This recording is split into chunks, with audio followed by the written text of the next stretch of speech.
She holds me here with only a glance. She's over me. She's over me.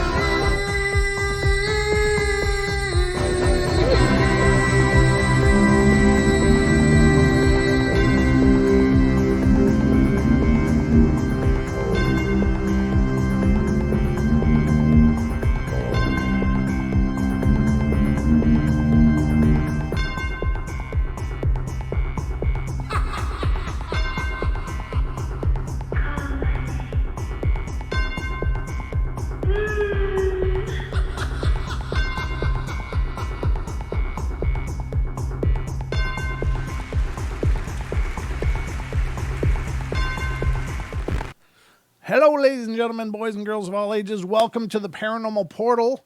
I'm your host, Brent Thomas. Thanks for being here. It's great to see you guys. Figuratively speaking, of course, I can't see you. And if I could, I'd never admit that publicly because that'd be creepy. But hope you guys are doing great out there. Thank you so much for joining us on this Wednesday evening broadcast of the Paranormal Portal. But I'm not alone. I got someone here to help carry the load, to do some of the heavy lifting with me, and that is our good friend and co-host, Mr. Don Longbeard. How you doing, brother? Doing good, doing good. I see that in the chat room, Nessie was first, and she said she was even dressed appropriately. Ooh, what the hell's going on over there? I don't know. But Paisley said something about not wearing pants. I don't get it. Ooh, it's a little sketchy over there. I don't know. I don't know what's traditional in New Zealand now. That might be normal. I don't know. I don't know. I don't know. I blame Cha-Cha, actually. Well, that's probably a safe bet. I'm just saying. But anyway, everything going good in your world? Yeah, absolutely, absolutely. I got to cut my work day short a little bit today, so I was able to come home and actually rest first, and that kind of thing. So, yeah, it was kind of nice.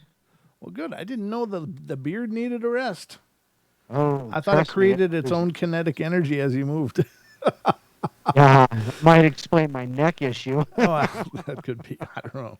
But we're glad y'all are here. Hey, Taco, good to see you. When are you going to do a multi-video show? Have your watchers join in like a Zoom chat? I have no idea. I don't even know if that's possible given our current technological limitations. So I don't have any plans for something like that, Taco, but you never know. I mean, the future's wide open for the portal. I'll tell you, it's not in development currently, but it could be. I mean, I don't have anything cut in stone with the Paranormal Portal. I mean, I just love talking about this stuff. Love getting together and doing the show with you guys because you guys are definitely a part of the show too. The chat room's always been a big part of what we do, hasn't it, Don? It has, yeah, definitely. Yeah. So, nothing in development currently. I know Zoom chat will do that, but I don't currently use that for the shows. It's a great platform and a great place to launch from, but it wouldn't accommodate the way we do the show as well. So, I don't know. That's a great question, but thanks for asking, brother. I don't know. I never really thought about it, I guess, honestly. But anything's on the table. We are always in development, I guess is the greatest way to say it. Right, Don? Yeah, absolutely. I guess, really doing a Zoom and then broadcasting it wouldn't be such a big deal. And, you could I guess the way it works is you would go in and make it and say, okay, the Paranormal Portal Zoom, here's the link, just like Kerry kind of does his SteamYard, Steam thing. Yep. It's kind of like that. And then whoever gets on, it can hook up to 45 people for 40 or something like that. I don't know. It gets crazy. I couldn't even definitely have to take turns talking. I saw Cade's done stuff like that over on the Believe. And I was really impressed because I thought, my God, that's going to be a train wreck, with all these tracks coming together. But people were really respectful and everybody's waiting their turn and stuff. So it was really cool. In that regard, it was really cool. It really worked out well. I don't know. Again, it's something that maybe could happen at some point, but I have no plans to institute that currently. But it's mostly because I never thought about it before now. So I'm always hesitant to do things that everyone else is doing anyway or other people are doing anyway because I don't want it to be like, they do that, we should do that too. Oh, they do that, we should have that too. I like the portal to be its own entity in a way, but I don't know. I guess it's, it's not necessarily a ripoff. I mean, people have been doing that forever, so anything's possible. But let me see. There was some things going on here right off the bat. I wanted to remind everybody for sure to check out the podcast if you haven't already. Every Sunday we do new episodes, and the response is growing. It's grown by about, I don't know, I would say about 12% in the last month, Don. Just in the last month? Yeah. Wow. It's Yeah. actually pretty darn good. Yeah, so it is growing, and more people are finding us, and that's really exciting. And thank you to everybody who's always spread the word. You guys have created this this disaster that we call the portal. No, I'm just kidding. It's not a disaster, but it's definitely growing, and we have you guys to thank for that, because we've never sunk a dime into this, not in terms of advertising or putting the word out there, other than just our social media. And it's you guys getting on your social medias and saying, hey, check out this show. It's really done wonders for us. So thank you to everybody who's done that and will do that. It really makes a big difference for us. And we're really honored that you guys speak so highly of us. That's just really cool.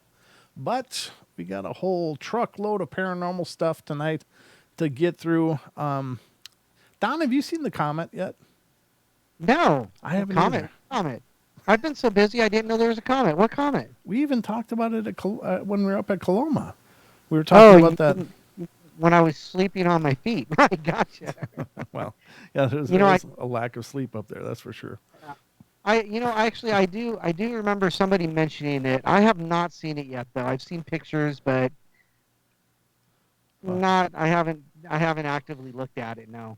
Okay. Well, I just saw somebody had posted some pictures they had taken, and I don't know if these pics were doctored at all, but if it's as big in the sky as it looks, I mean, it's really spectacular. I'm going to have to go check it out. I remember I went out and saw a hail bop when that flew by, and that was kind of cool. And I don't know, it's just another thing in the sky, but I don't know, maybe there's a esoteric angle to those things too. Maybe, I don't know. What do you think, Don? Is it just a piece of chunk of something going by and that's about it? Or do you think there's a spirit to those things?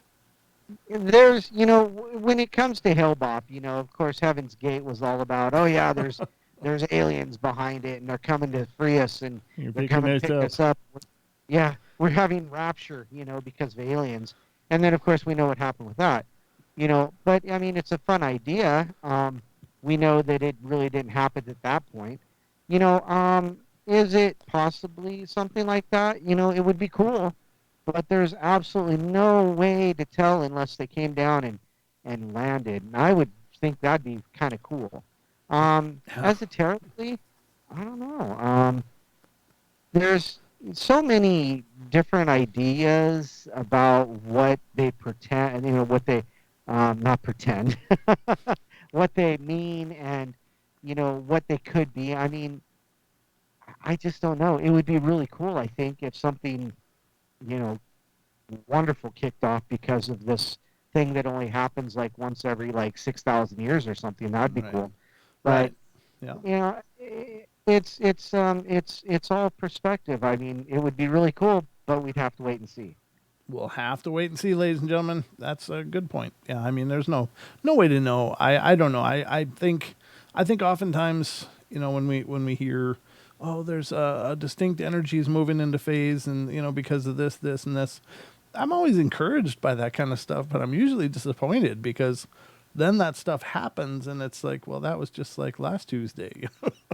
It's like I'm waiting for this big change, like, the sky turning pink or, shining with beings of light descending. And, I'm waiting for this big, huge event to happen. And then it's just like, like my fingernails grew a little bit or something. It's look at that. That's what I did yesterday. Yeah. I mean, I don't know. And I don't know. I don't mean to sound like a I don't know, a pessimistic outlook on this stuff, but I really used to get all excited about this. Well, all these planets are going to be in alignment and everything's going to be, it's going to signal a big change. And and then it's just like last week, and it's nothing. I don't know. It's just kind of where I'm at right now, I guess. Yeah, of course, I think we're all pretty frustrated right now with just the state of things, and this incredible shift and change that's been going on, and this I don't know, almost perverse version of truth that's being peddled out.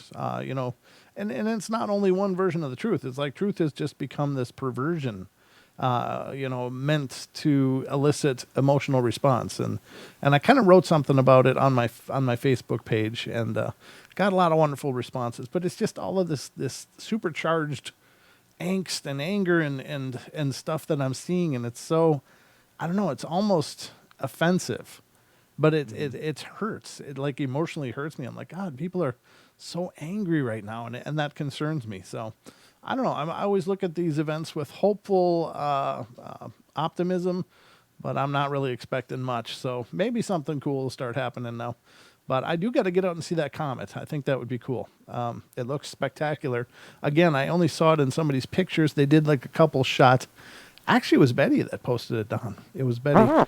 Yeah, there's like this couple, and they were doing like almost kissy face stuff, but in the horizon behind them was the comet, and it was really, yeah, I know. But it's that lovey sweet stuff, and those are memorable events. And then to have a comet in the background, I guess, is a hell of a picture moment. But anyway, I think we should probably try to get out and see that before it's over.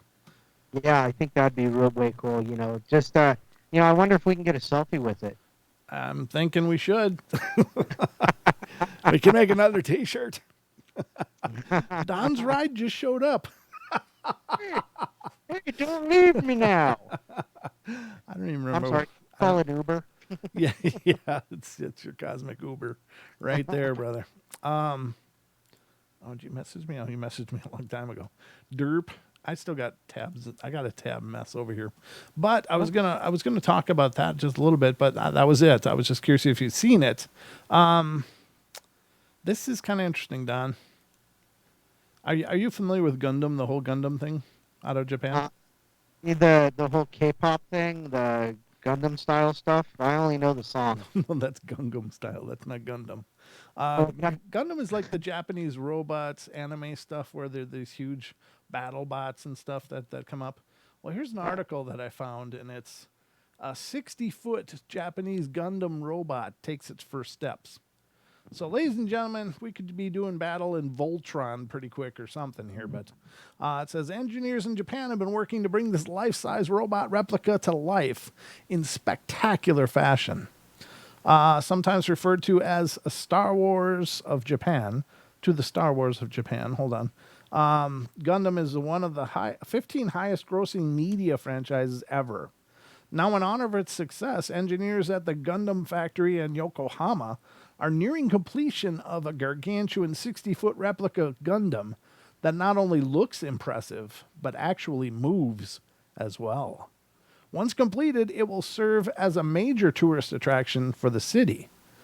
I'll bet until the first person gets flattened.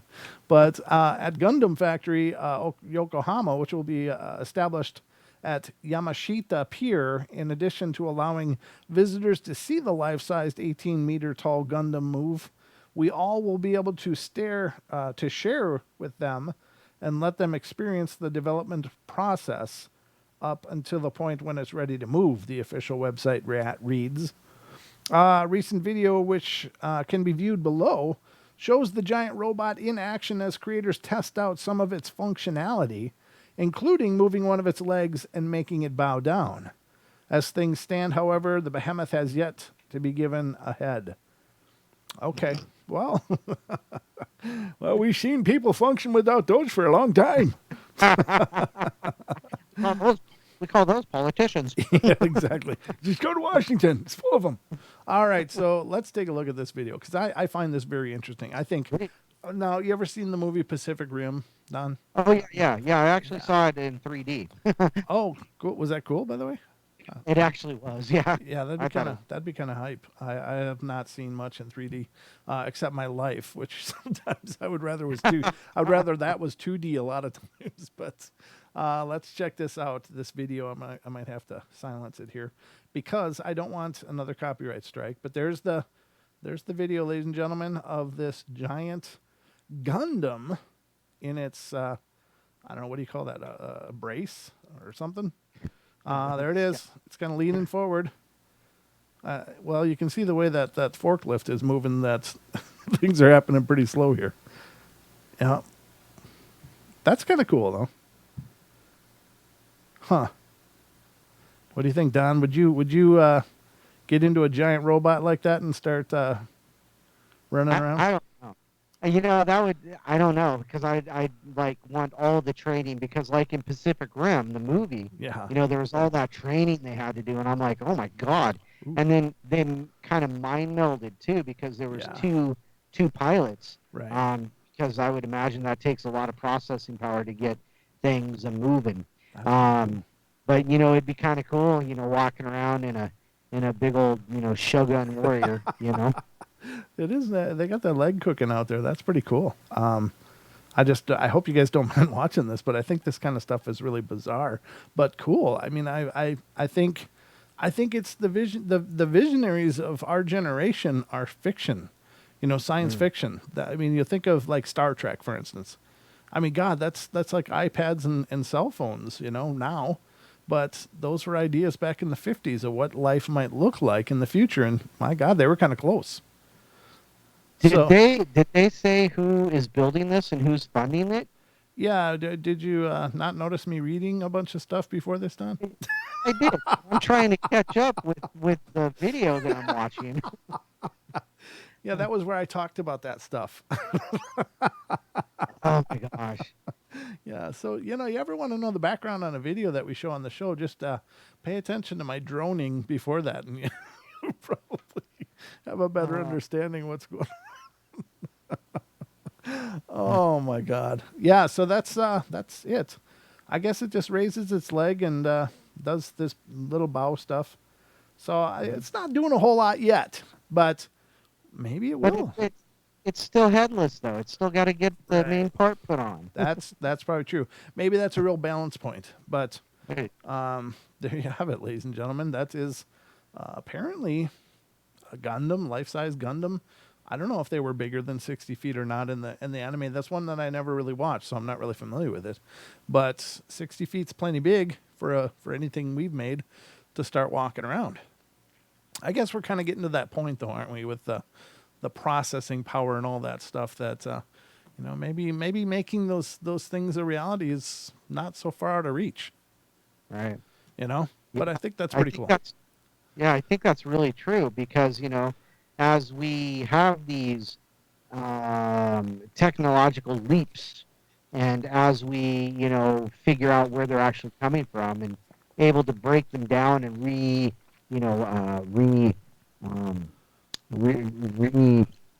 the word go? Don't know.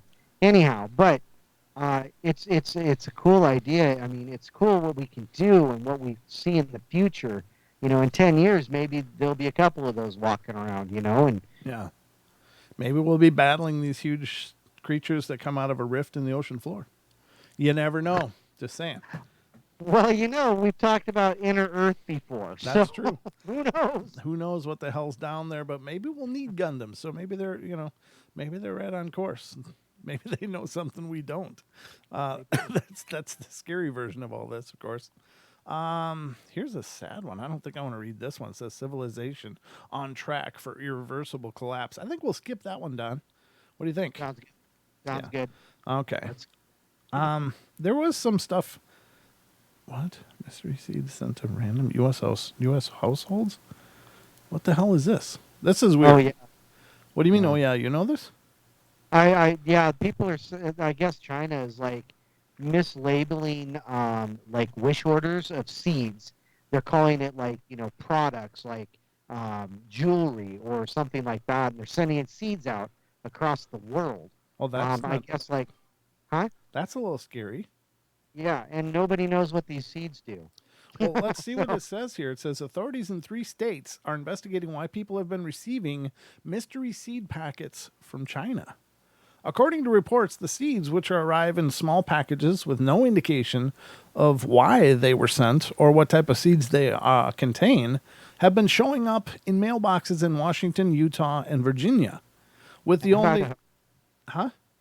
And Idaho. Oh, really? Okay. Yeah. Yeah. All right. With the only clue to their origins being Chinese writing on the outside. Officials have since warned people not to open the packages in case they're dangerous. Today, we receive reports of people receiving seeds in the mail from China that they did not order, the Washington State Department of Agriculture said on Friday. The seeds are sent in packages, usually stating that the contents were jewelry. Unsolicited seeds could be invasive, including diseases for local plants or harmful to livestock. Anyone who receives the seeds should report them to the relevant authorities. Invasive species wreak havoc on the environment, displace or destroy native plants, insects, and severely damage crops, said the Virginia Department of Agriculture and Consumer Services. Taking steps to prevent the introduction is the most effective method of reducing both the risk of the invasive species and the infestations and the cost to control and mitigate those infestations. Huh. Well, that's sketchy as hell. So there's no indication here of what these seeds are, even though they got a photo of them. So, ladies and gentlemen, if you get a package of seeds from China, I think probably just turn them in. That's really weird. It'll probably be something really benign, like, yeah, it's just last year's crop. We're just giving them away. And they're chia pet seeds or some, stupid thing like that. So, I don't know. Go ahead. Did you by any chance say the word, pronounce it China? China. Because it's China. from China. Yeah, just dripping in sarcasm.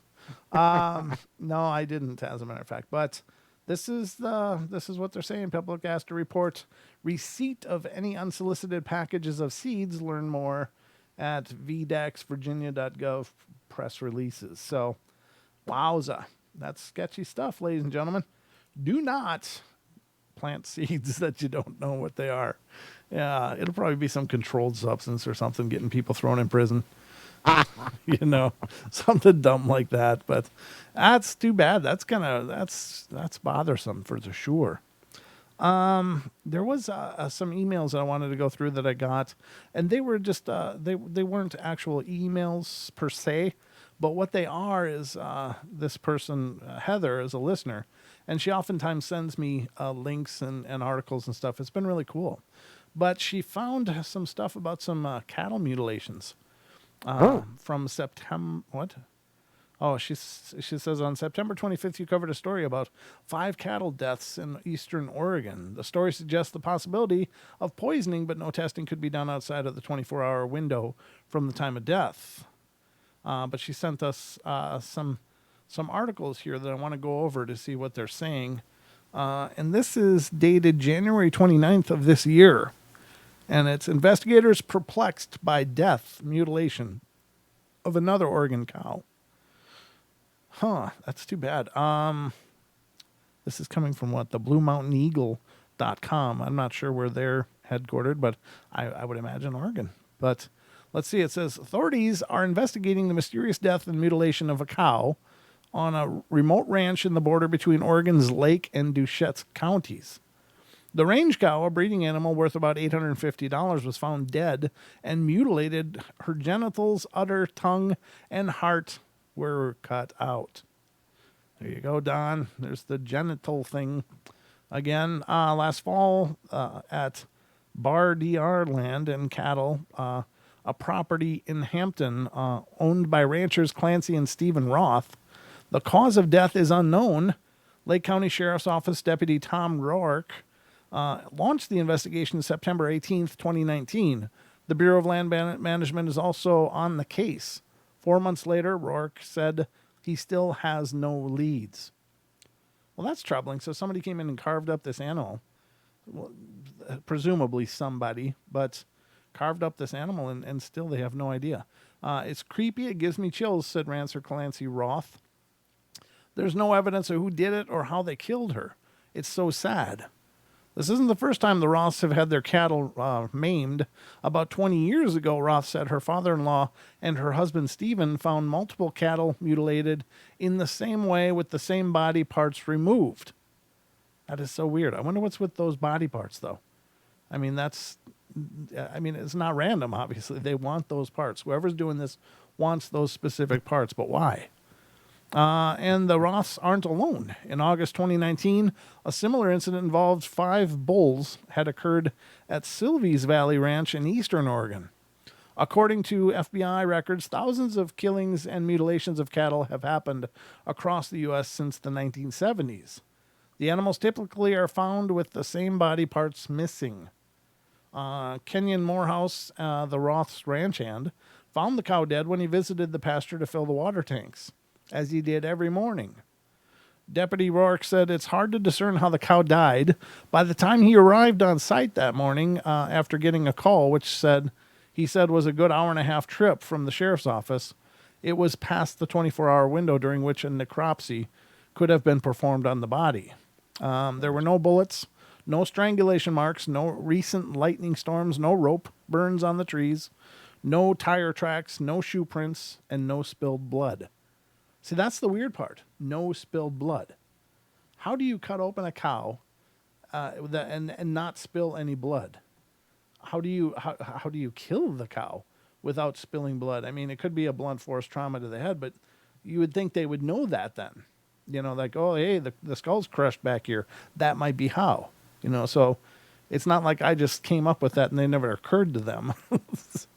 It said the blood was gone. She said it looked like someone snipped her artery and drained her. On the ground beside the cow's foot were agitated hoof marks as though she had struggled in her last moments. Rourke said the missing body parts could not have been taken by scavengers. When a pack of coyotes or birds gets to a carcass, not much is left. Just bones and hide, unevenly chewed, said Rourke. This was clean cut, like it was done with a blade. If somebody was hungry, they would have whittled up a chunk of back meat and taken it home, but this wasn't done for food. This was something sinister. Roth speculates that her cow may have been poisoned. She said that after the killing, the husband and his friend found a tiny scrap of fiber resembling a feather tip caught in nearby sagebrush. She said she believes the fiber was a fletch, part of a poisonous dart. Analysis, however, did not point to a suspect.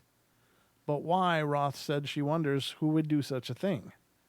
The crime scene site was remote, about a 45-minute drive to the nearest paved road, and about 100 feet off the dirt road. Well, yeah, that's not just somebody, bored wheeling by. In cow mutilation cases, theories abound about who's responsible: aliens, demons, cults, black market, organ traders. In the thousands of cases since the 1970s, no culprit has ever been caught. Deputy Rourke says he thinks a cult is using the body parts for some kind of bizarre medicinal practices. The Roths have been also suspect a cult is involved. They also suspect that. That's creepy. We think it's a satanic thing, Roth said. They're probably taking the reproductive organs and using or selling them for satanic rituals. She also said she wonders if the practice of cow mutilation is tied to certain times or numbers. The number on the cow's ear tag, Roth said, was doubly unlucky. It was 1313. I've seen too many crime scenes, says Rourke, but this one's got no evidence, nothing. It's really bizarre. So, again, what the hell's up with these cows, Don? I don't know. I mean, when you said that they may be using them on the black market, it was like, why would anybody have these on the black market? And then you said something about exotic medicinals, and then it went, oh, well, yeah, okay, that makes more sense. But I don't know. I don't know what the point would be. I mean, just cutting out certain pieces and leaving like that beautiful piece of prime rib, I don't know. I don't know. That's a crime all by itself. I'm just saying. Yes, it is. That's a crime all by itself. But no, it's really tragic. I don't understand. Obviously, I don't understand anything about any dark practices like that. And thank God, I don't really care to know, I guess. But it does make you wonder, what the hell are people thinking? And cows are such a common animal. I mean, it's not like they could have that much value even on a black market, because it's like, oh, you got a cow tongue? Well, let me go down to the grocery store. I probably can pick one up, and it's legal. I don't know. It's just weird. It's just weird. But cow mutilations are something that always perplex me. And again, I'm going to say it again, Don, if it's aliens, and these aliens could be hundreds or thousands or millions of years more advanced than us, what the hell do they need a cow anus for, or a cow vagina for? It's like, if they're that advanced, what are they going to glean from this? I don't get it. I don't understand. And I'm not saying it's not possible. Maybe it is. Maybe there's something I really am not getting right on this. And obviously I don't claim that I understand the thinking of these alleged extraterrestrial beings, but what the hell could they learn from a cow butt? Really? And if they're millions of years advanced, they've never seen that before? I don't know. It's confusing as hell. I'm confused, ladies and gentlemen. I can't claim to know what the hell's going on, but it is a very real phenomena. Is it satanic as is suggested? Is it something else? I don't know. Could it be some kind of cryptid thing? I don't know. Maybe. I mean, the soft tissues. Oftentimes, Bigfoot and other predators are said to go after the eyes, the tongue, soft inner organs. Maybe reproduction organs are a delicacy. I don't know. Hell, I don't know. It's confusing to me, though, Don. I claim no knowledge of what the hell they want. I mean, I wasn't suggesting you would know, but it's just just strange. It's just strange. I want to understand in a sense, because there's got to be a methodology behind it. If they're taking the same parts over and over in these disparate mutilation cases, what is it about those parts? What is going on with those specific parts that makes them so valuable?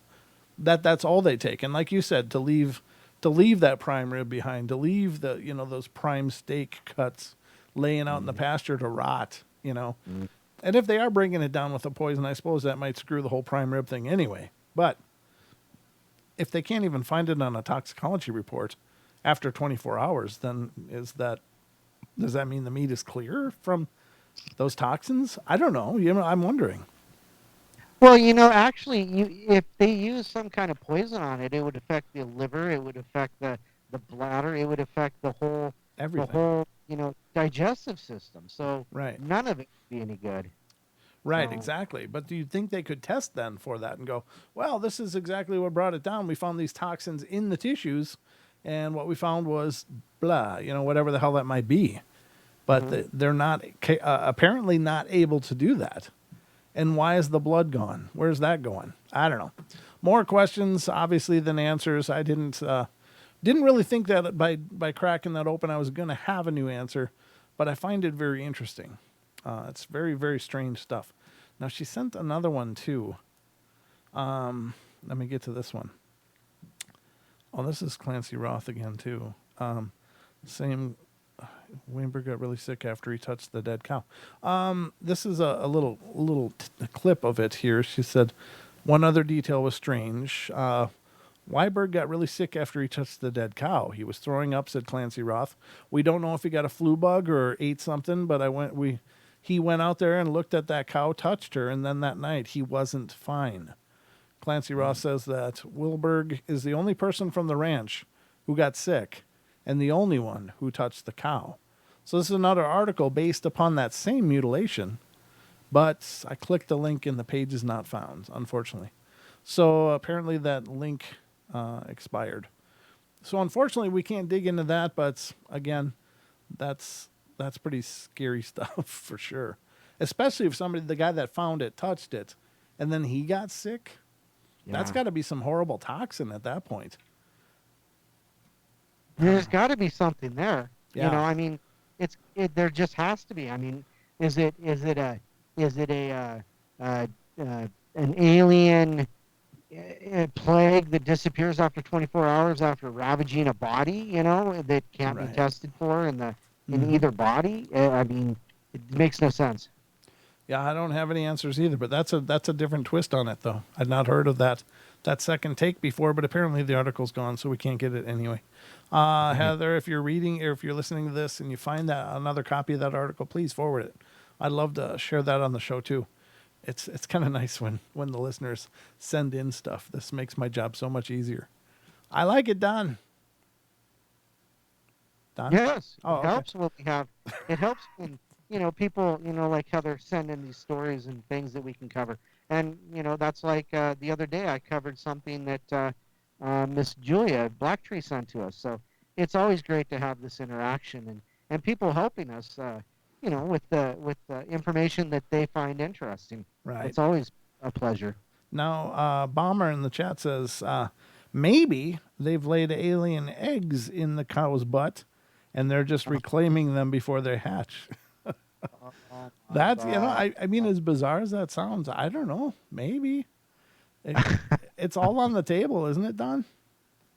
That's kind of an interesting thought, though. Is there some kind of gestation period in those soft tissues, and then they go and reclaim them? I don't know. I mean, it's a big stretch, of course, but but that's pretty funny. Pretty unique viewpoint. Relish So Razor has a theory. I'm looking. So, like a dandelion is useless and to an ant, but could be useful to us. Same to aliens. Parts of the cow we find useless. Maybe they have their own uses. Well, that's interesting. That could be Relish Razor. You might be right. I don't know. It's possible. It's very possible. But why couldn't they make their own cow butts synthetically if they're this advanced? It's like, why do they got to harvest the living ones? they don't Um, they don't have mice to grow these parts on. yeah, and Taco got on the yeah. You can't grow cow butts on mice. No, apparently not. Taco got in on it and says taking cow anuses for stink bombs. That could be. Those are probably very valuable in intergalactic war. Uh, look look up look up manure guns. manure guns, yeah. It could be. I don't know, guys. I wish I had answers, but it's strange. It's very, very strange. And it's the same story over and over and over and over. I don't know.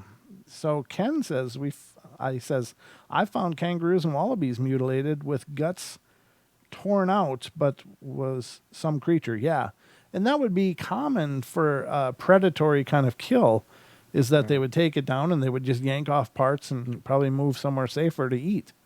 Dragging out the soft tissues and stuff. That's probably very true.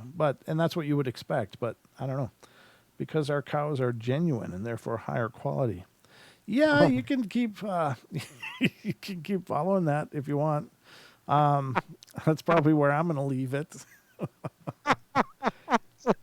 oh my goodness. Fresh off So the farm. so so so Relish Rager says because our cows are genuine and therefore higher quality, as there is cheap caviar versus the real deal. Jesus. Oh my goodness. Oh, Mr. Razor, Mr. Razor, what am I going to do with you? That's true. The cow butt caviar. Maybe. I'm going to go back to Bomber's idea about the eggs. I think that's a better Well, angle. we've read stories of aliens, using women, for gestation purposes, and then like 3 months later, the baby just disappears, and the woman has no idea what happened to the baby, had no idea. Um, they just wake up and they're not pregnant anymore. Hmm. So maybe there's something to that. Maybe they're genetically crossing. You know, they're trying to make a turducken. I don't know. A turducken. Okay. You and Razor can make your own chat room and discuss your theories here. Razor's my oldest son, ladies and gentlemen, in case you're wondering.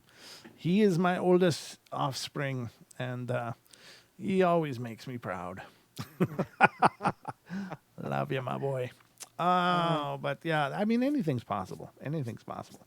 I don't pretend to know, but I find those curious. I find that the same repeating patterns across the board, wherever these mutilations are found, they're very similar. They're very. I mean, I can't believe it's the same person doing just driving around the country killing cows, but it must be what? Calviar. Oh no, you didn't. Thanks, Justin. I appreciate that. I hear a flushing sound in my ear as the show is going down the drain. Oh no, it's fine. I appreciate those thoughts. Anything's valid, and that's the thing with the paranormal, ladies and gentlemen. We don't know, we don't have any idea what the hell's going on, but something's going on, and there is something to it. I don't know what, but it's consistent. So very strange.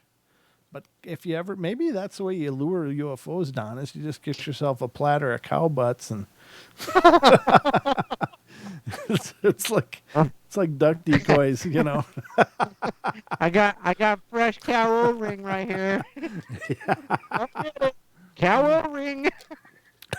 O-ring, Jesus. That's a cow donut right there, Don.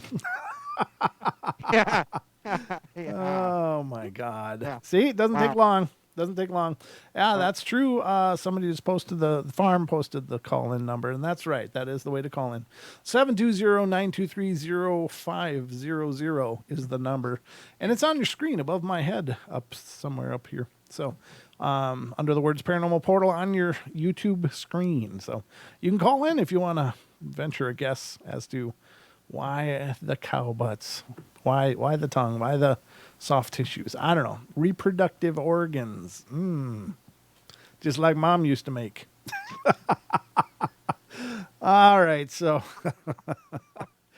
that's a good stew right there, I'm sure. All right, let's continue on. I don't have any more answers. Never started with one, as a matter of fact, but I thought it's an interesting discussion, though, because it is weird. I don't know. I suppose the ritual thing is probably a thought, but I don't know. Seems like a lot of trouble to go through to grab some pretty common cuts of meat. Wouldn't that be like dinner and a show? You know, you have the prime rib cut, and then you do the show. You know, the sacrificing of the innards. You know, dinner and a show. I'd be grabbing the prime rib, that's for sure. Though that is my favorite food of all time. It's just the way I roll, I guess. Now I found something else here that I wanted to get into. Where is it? Oh, this one I thought was interesting, Don. This is kind of cool. This is an article from animalien.com, and this is the headline. Woman wins $100,000 using numbers she saw in a dream. A woman from Virginia won a $100,000 jackpot from the state lottery Cash 5 drawing, said her winning numbers came to her in a dream, reports UPI.com. Rose Jeter of Petersburg told Virginia lottery officials that the numbers 7, 12, 14, 21, and 27 came to her in a dream a few years ago, and those were the numbers she picked for the ticket she bought from Mobile Express in Petersburg for Cash 5 lottery. Jeter's dream numbers came up in the December 31st day drawing, earning her a $100,000 top prize. Is that it? I guess that's... Oh, as the woman herself admitted, she had a prophetic dream a relatively long time ago, but at first she didn't believe all this and then even tried to forget the numbers. But for some reason, they did not go out of my head, told Rose. Lottery officials said the numbers beat the odds of 1 in 278,256 to bring Jeter the jackpot. Now, here's the thing. How many times has she played those numbers, though? Because if she had this dream years ago and has been playing these numbers for years, which I suspect is probably the case, then eventually those numbers are going to come up. It's the law of averages. Now, there's still obviously odds and chance involved there, but if she had the dream the night before, the next day bought the ticket and then won, boom, you got my attention. Full wholeheartedly. I'm with you. That's wild. That's bizarre. But she had this prophetic dream years ago, and I suspect has been playing these numbers for an awful long time. I bet you that's the part of the story we're not hearing, ladies and gentlemen. And that's not me trying to be a naysayer or to, try to put the kibbutz on her story, but it's a lot less fantastic when you hear that she used those same numbers, a few times a week for years since that dream. Then it becomes a lot less remarkable because yeah, those numbers are going to come up at some point. Am I right, Don? Yeah, eventually your number's going to get pulled. Yeah, Yeah. you're absolutely right. And that's a good question. Did she dream him 20 years ago and been playing him every week since then? I Right. mean, eventually it's got to pay off, right? The odds are, Right. you know, Mm-hmm. they're still astronomical, but still, it's better than, trying to play 6 or 8 different ones every week. I don't think I could come up with that many combinations. What did I play last week? I don't know, but I played those the week before. Right. So yeah, if she had the dream last night, went and bought the ticket, today and won tomorrow, then that's something totally different. Right. But one thing I do want to say though is, if she ever has a dream again, she needs to call me. Give me your number. Call you and you can play her numbers for 15 more years and maybe you'll get that 100 grand. You'll probably spend 250 grand on the drawings, but you'll pull in that 100 grand. No, I think that, again, it's a great story. I love those kind of stories. I there's one woman on when she won the lottery. They had that TV show with I won the lottery, and they show these people just pissing away money like crazy, and then you you follow up in a couple of years and they're broke, but she won like $25 million, and she Yeah. said that she slept.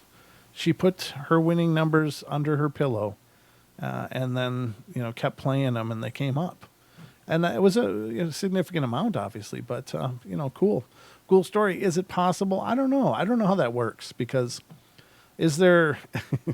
It seems to me like things like that probably aren't. A lot of times aren't influenced by any kind of divine providence or spiritual intervention. I don't think they probably can be. I don't know why I'm saying that, but I just think that there's got to be something to that they because of course, everybody that has living people left and they are deceased, they're going to want their family to win the lottery. They probably go, hey, and I imagine the other side's like, no, no, you can't do that. Everybody can't win the lottery.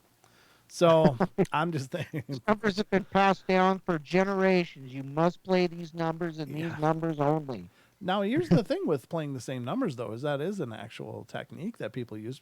And it does. The odds increase that your numbers are going to get pulled every day that you play them and don't win. Your odds increase for every drawing that you play them in because someday they're going to come up. Right. I, I did work with a guy, and he swears this is true. This is back when I was in corrections, and his name was Wayne, and he told me it's like every day for years, every day on the Powerball, I played my numbers, 5 numbers, and then the Powerball. He said every day I played them, and then he said, and then one day, he said I thought about going to get my numbers, and he thought, nope, I just had too much going on. Now, you guessed it, that was the exact day his numbers came up. And I felt so horrible for that guy. Oh my God, for years, Don. He was playing those numbers, and the one day, and this is the way he tells it, the one day he didn't play, his numbers came up. At that point, doesn't God hate you? Doesn't that mean doesn't that mean God's really pissed at you or something? Because I don't know how that works, but I mean, just the odds of him not playing it on the day that it comes up. Now that sounds like some kind of divine intervention right there. It does, Yeah, though, doesn't it? it's called stop wasting your money. Yeah, I know. I used to really believe in that whole lottery thing. I used to believe that, yep, I'm gonna pin it. I'm gonna pin that deal. You watch. And I even had dreams about pinning it. I was like, yep, that's affirmation. That's affirmation. And I don't play anymore. I really don't. Once in a great while, I'll still throw a buck in the hat and see what happens. But, well, I guess everything's $2 now. But you know what I mean. But I really thought that was my retirement plan, Don.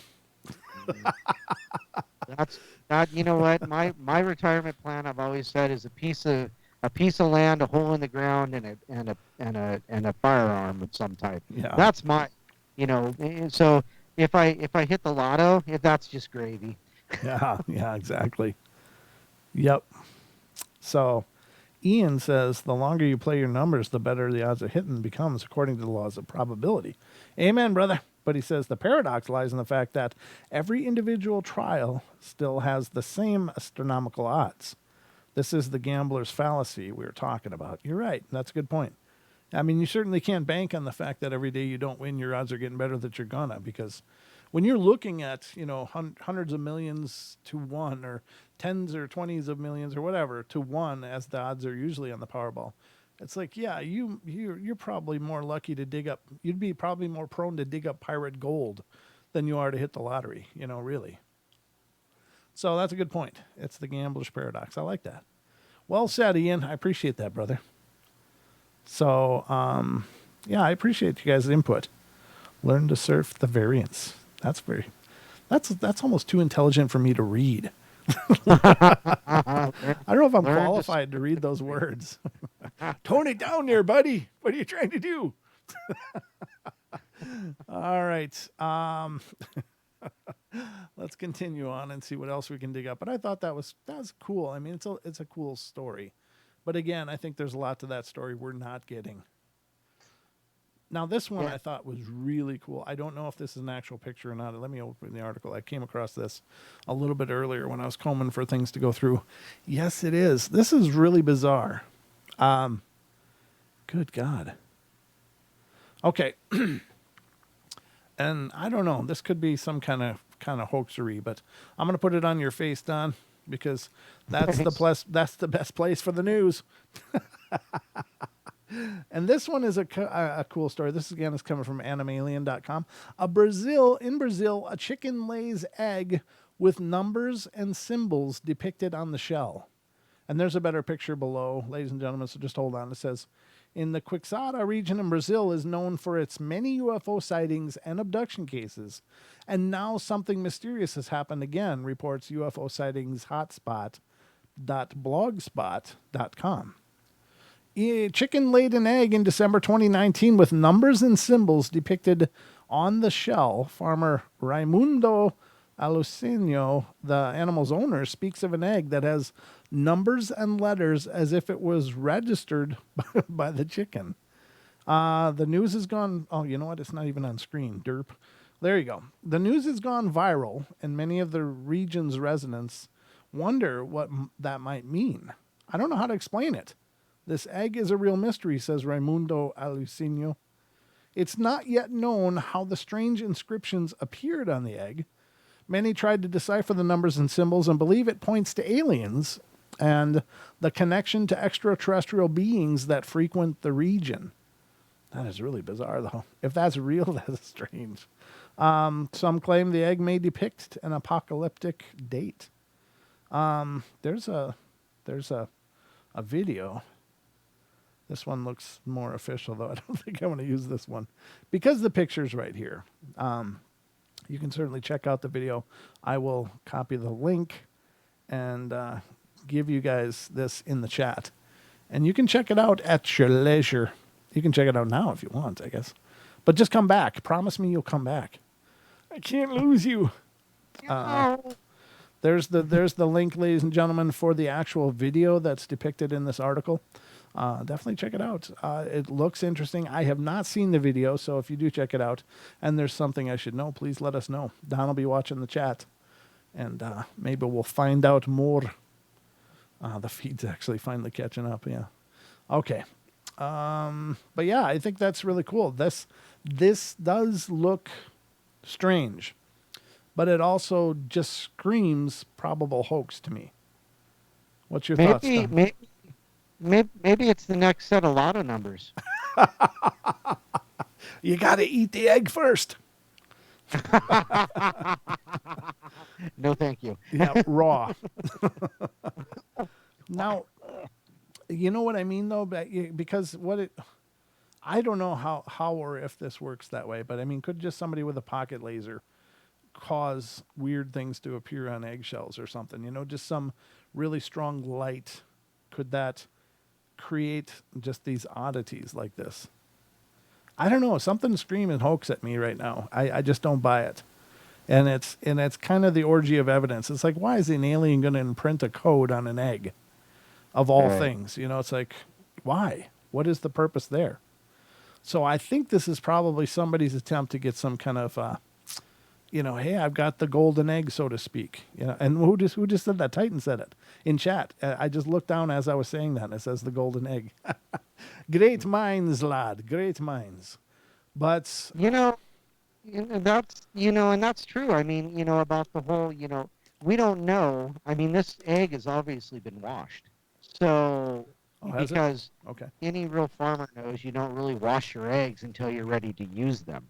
So, but this, who's to say that it wasn't sat down and somebody had a weak, laser printer, or not a printer, but a laser, um, a a wood burner, whatever. I Right. forget what they're called. God, I can't think of anything today. Like, like But a and they just kind of put it on there. I mean, they can do that with that kind of stuff. Plus, it looks like it says it's 100% vegan to me, so it can't be that good. Don, your dyslexia is kicking in. It's like backwards. Yeah, it's just backwards, upside down. You need your Scooby Doo decoder ring to figure it out. Yeah, I mean, I bet you anything that they just figured out some way to draw stuff on eggs, and are probably trying to get a lot of cash for it. And you can understand, especially like there's a lot of impoverished people. So if you come up with an angle like that, yeah, if it puts food on your family's table and pays the bills for a while, I guess to them it's worth it. But it's unfortunate. But I'm just sure it's a hoax. I mean, I don't have any doubt in my being, and I think it has something to do with light. There must be some way to impress characters on the chitin of an egg with some extreme form of light, like a laser, that would discolor it to a degree. This is my guess. Again, I'm just it's just coming to me now. So we'll see what turns up about this. We'll have to keep watching for any updates. But that's really strange. I mean, it is strange. It's bizarre. But why a chicken egg on some remote farm in Brazil? Yeah. Is that the place to leave some kind of really important clue for the future, or some nugget of information that would help humanity, or you know what I mean? Some nugget. Yes, I was also just thinking caviar as well. Cow VR. Oh, what the hell. This is always an interesting journey on the portal, ladies and gentlemen. But this is the strangeness that comes out here. And then I'm going to just assume, and maybe it's not even fair of me to do that. So apologize to those of you who might feel offended by my jump to conclusions on this. It's just sometimes these things come up and they're just so in your face. It's like, why an egg? Why would that be a good place to put any information? And did it, just was the chicken's exposure to the area just suddenly making it spit out coated eggs? I mean, there's nothing that follows any kind of sense of logic to me. So it's not I'm not trying to be negative about these things, but I think at the same time, I get so tired of hoaxes. There's so many flavor of hoaxing going on out there. There's so many talented people creating believable hoaxes, but I'm just really sure this is one of them. Maybe it's the answer to the age-old question, which came first. Yeah, Cha-Cha's offended. She's offended. She's offended. She's not offended. She's offended. I am sorry, Cha-Cha. It's not my intention to offend you, but I will tell you that I can't help it. My spidey sense is tingling on this one. So, but maybe it's legit. Maybe it is. I don't know. That's one I never heard, D Swagger says. But anyway, let's Jimmy Jones. How many people? We got a lot of people in here, Don. There's a lot of people paying attention to us. I don't know what to do with all this attention. I feel like I'm underdressed, Don. Well, once again, we'll go back to Nessie's conversation at the beginning in the chat. What is well dressed? What is appropriately dressed for the portal, Don? Apparently, it's no pants. No pants. Oh, I'm way overdressed then. Sorry, I'll get on that during a break. Don, what do you say we just come back and do the second half in our underwear? No, just Is it already? Oh my goodness. Well, I'm already in my baller shorts, so whatever. I don't even know what that means. What's baller shorts, Don? I'm a little concerned. Oh, basketball or shorts, basketball shorts, baller shorts. I thought they Oh my maybe God. had some extra support there in that region for you. I'll never tell. I'll never ask again, I promise. Brent, are you going to share what happened to you at the hotel in Coloma? Oh, What no, happened? you know what? That's a What's good thing, Titan. I kind of forgot about it, but you're right. Okay, ladies and gentlemen, I had a bit of a I'll tell you guys after a quick break because okay? I got to go use the loo, but we'll get back to that. It was an experience I had in Coloma after we were investigating. Pretty bizarre, but let me get to that on the other side, ladies and gentlemen. So don't go away. We're going to take a quick break so that I can use the facilities, and Don and I will return in just a moment.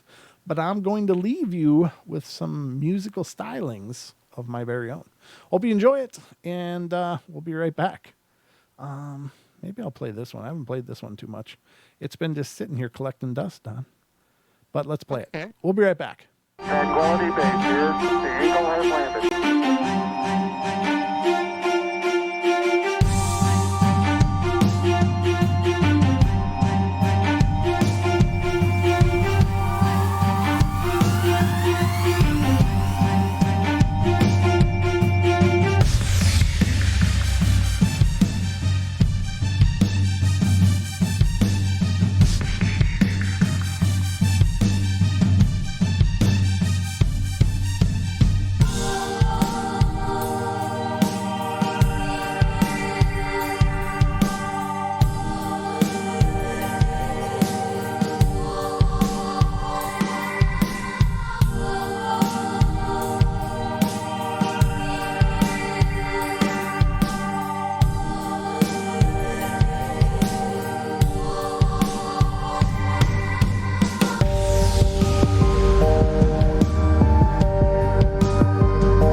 That's one small step for man, one giant leap for mankind. All right, ladies and gentlemen, we are back and back at it. Hope you don't mind. Just a quick little break for us because we're working hard here for your entertainment, and by we, I mean me and Don, of course. Is your break okay, brother? Yeah, it that came out good. Huh? Can you hear me? Oh, you just had a leg. You were very laggy there for a second. Goodness. Okay, there we go. Yep, How's that? Is that better? much better. Much better. All right, so we are back at it here. I hope you guys didn't mind that break. That was a video, a CGI flag that I made a while ago, and our very own Taco is going to make a real flag of that for me if I ever get that file to him. Oh, God bless you, Taco. But let's continue on our journey, Don. Let's What shall I tell? I should tell about the Coloma trip, right? This one instance in particular was really really pretty bizarre. One of my earlier ghost experiences that I had was when I was taking a shower, and I was in the home alone. I was all locked in, and I had gotten home early from work, and my ex-wife wasn't home yet, and I was just me, because she had a habit of always doing dishes when I was in the shower, and the water pressure in this house sucked. So every time she started doing dishes, it was like, oh, I froze. All the hot water went right to the sink. It was just not, that's the way it was. So hi, and I say, good to see you, brother. So I was taking a shower one day, and I was alone in the house. This house is also where I saw my very first orb, about a foot in front of my face, drift by as I was sitting on the floor.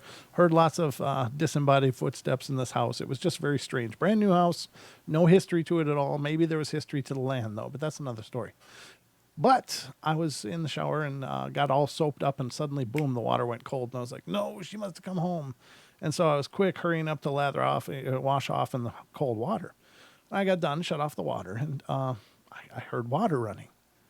Like, what the hell's going on? And I'd already shut off the water in the tub, the shower, and I was hearing it. So I pulled open the shower curtain, and there in the sink in front of me was the water. Hot water was just blasting. It was all cranked up all the way. It was just blasting into the sink. And I was kind of creeped out at the time, because, I really hadn't experienced too much up to that point. So that was always one of my premier ghost experiences. So we're in Coloma, and we had gotten back after a long day of investigating. I think this was Saturday, as I recall. It was after the haunted cabin investigation and stuff. So it was that night. Um, I was in the shower, and I got done. I think I'm telling you the right time. Yeah, it was on Saturday, I'm sure. And I was all soaped up, and I washed off, and the water pressure wasn't really great in that shower, was it, Don? It was just really, it was kind of weak. I was a little unimpressed with the water pressure there. You too? Yeah, yeah, it left something to be desired, like Yeah. water. Like enough water to really relax in. So I get done with the shower, and literally I had just gone into the bathroom, shut and locked the door, and took my clothes off and walked in the shower. I didn't do anything else, because I was just exhausted and disgusting. I was all sweaty and had been sweating all throughout the day. So I got in the shower, washed off, and was just finishing the shower, turned off the shower, and I hear water running again. And I'm like, what? Pull open the shower curtain in the bathroom, and the faucet on the bathroom sink was blasting hot water. Same exact experience as I had had many years before. Huh? That You was, never mentioned that. I did actually, because Me? yeah, I mentioned it at breakfast at IHOP. Oh, Yeah, on Sunday. what, was I eating at that time? Well, is this a rhetorical question? two, two things I cannot do at the same time: eat and listen. Eat and listen. Yeah. Yep. I'm so sorry. I missed it. Yeah, I missed it. I'm so sorry. Oh, Titan's showing me up, obviously. so Titan saying, Brent, yeah, I think it had a correlation with the pink bowl with the water. You said, show me a sign. That Oh. it's true. Huh. I guess I hadn't thought about that. Yes, I was naked, Julia, which is a work of science fiction all in itself. But yeah, true story. Really weird. It didn't creep me out as much as it had years earlier. I kind of got out and just shook my head like, oh God. But it was a sign, right? So maybe that's true, Titan. That's a great idea, great thought. Don, do you have any idea when we're going to have the videos to show from that? Oh, well, I have the. Well, I sent you the one of the angles, and I just need to work on some audio editing for the other ones. And I really don't know. I'm trying so hard. Anyhow, I haven't gotten all of them done, but there's a lot to do. So I will try to get a couple for this Saturday, I promise. Well, we got guests Friday and Saturday, but for next Wednesday, then we'll try to go over some more, which is better anyway. because any audio that we play won't go to the network. So, but we have guests this Friday, Saturday night, ladies and gentlemen. Eric Mentel will be joining us on Friday night here on the portal. Huh? Really? Yeah, and then I didn't got him back. Awesome. yeah, and then on Saturday we're going to be joined by Billy Ray Valentine, who is also a TFR host. The Infinite Fringe. He's going to join us. I was on his show, and just a great guy. Just I love talking to that guy, and we could talk for days and probably not run out of stuff to say. But he's going to be on Saturday night. So we got a couple of great shows coming up, ladies and gentlemen. Friday, Saturday night here on the portal. I hope you'll tune in and join us for those.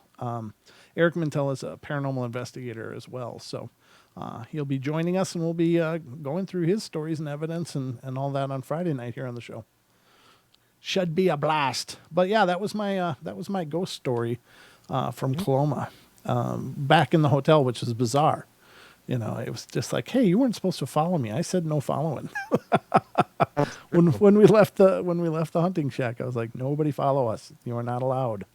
And apparently that didn't stick. But anyway, it didn't continue after that. It was just a quirky one-off, but weird all the same. But there was never any shortage of weird there, really. Oh, this is weird. So everybody loves a good story of the ghost ship. Ghost ship stories are about as old as maritime travel. They've been around forever. The derelict craft drifting on its own accord out there by a ghostly crew, and it's kind of a legend that stood the test of time and comes up over and over, and not so much in recent times that I've heard. But this one is not necessarily a ghost story. This one is mummified captain found in ghost ship drifting at sea. I think I've seen this one before. I think this is more of a sailboat, a guy drifting around on a sailboat. Going to put it on your face, Don, so hang in there. It says, of all the odd things that were found in the high seas, this is perhaps the most creepy and the saddest. A man's mummified remains were found drifting aboard his yacht 50 miles off the coast of the Philippines. Express reported a recent discovery of two fishermen of a yacht partially submerged off of the Philippines, Barobo coast. They came face to face with the captain's gray mummified remains amidst strewn food, photos, albums, and clothes when they climbed aboard. The corpse was preserved by the high temperatures, dry ocean winds, and salty air as the boat sailed around the globe. Wow. Jeremy Lawrence writes for The Independent on the condition of the remains.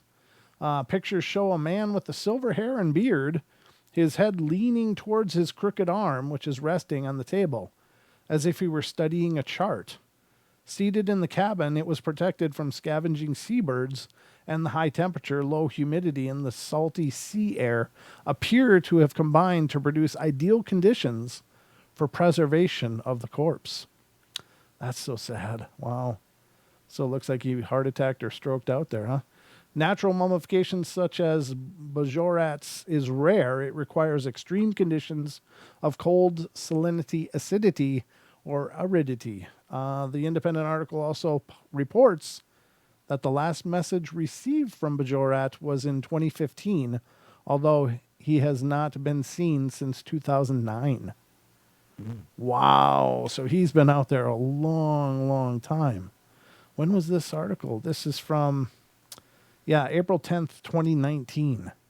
But just look at that image. I don't think I can give it much. Oh, I guess it does blow up quite a bit bigger. Let me put it on screen here for all of our viewers. But yeah, he was studying a chart, looks like, and it was just lights out. Poor guy. I mean, maybe he loved that, though. Maybe that was the perfect place for him to end his road, doing something he loved. So maybe it's really not at all tragic, but I mean, it's sorry that he died alone.